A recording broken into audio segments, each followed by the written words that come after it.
what is it that you think that general insurance actuaries in particular can do to help with the changing culture that's needed in the profession?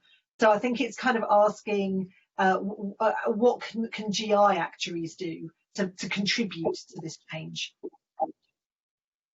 I think at a general level, all actuaries can help by being engaged and by being role model and by being active volunteers and help in the overall effort. Yeah, I do not know whether there is an assumption underpinning the question that the GI actuary is different from other actuaries, namely life and pensions.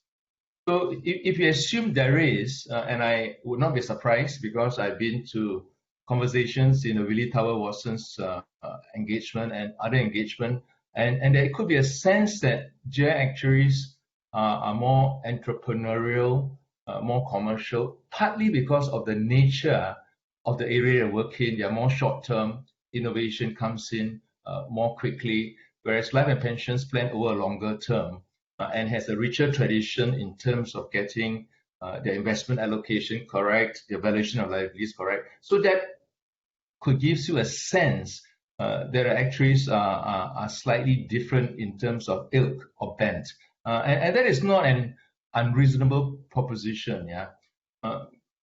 So GI actuaries, if you are entrepreneurial, which I would say that then you will thrive in what I call in a digital age, yeah? In a digital age, in the age of the fourth industrial revolution, and you could be a cutting edge, and that could create new avenues for us to go into new areas of work in data science, health ecosystems, and so forth. That's good.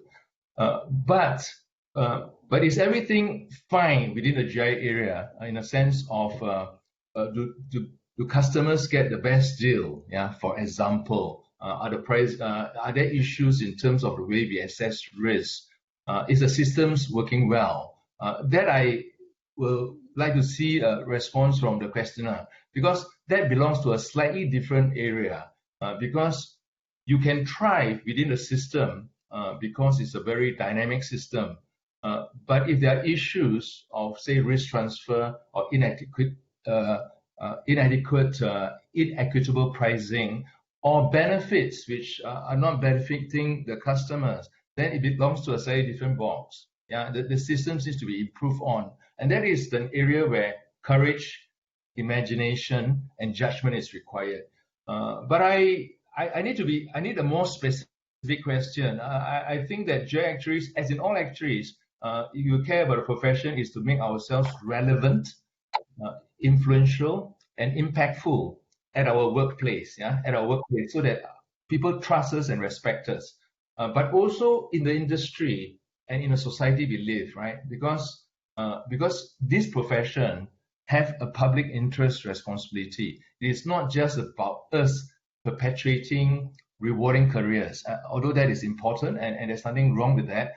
But we also want to make a difference in creating great outcomes. I think there are debates in the UK about pricing of GI products or whether benefit cover is as intended by the spirit of the contract. In Singapore, when I was in the GI business in NTUC income, we had something called honest insurance, right? In other words, we pay according to the intent of the contract, not the contract terms, not the fine print, the intent of the contract, not the fine print. Whether it is travel insurance or whether it is car insurance, right? So when the Icelandic disaster took place, for people whose flights are cancelled in the UK on the way to UK, technically we could refuse them because the disaster did not occur in the UK. But clearly the intent of the contract is to cover delay more than 6 months, 6 hours. So that is about honest insurance. I'm less familiar about the situation in the UK, but again, actuaries work in different spaces. You work in a space where you work for a commercial employer. I think then you have to apply it within the system you're working in. But there's a role about outside the system whether the system is sound. And there's a space which I think belongs to the public interest role of the IFOA.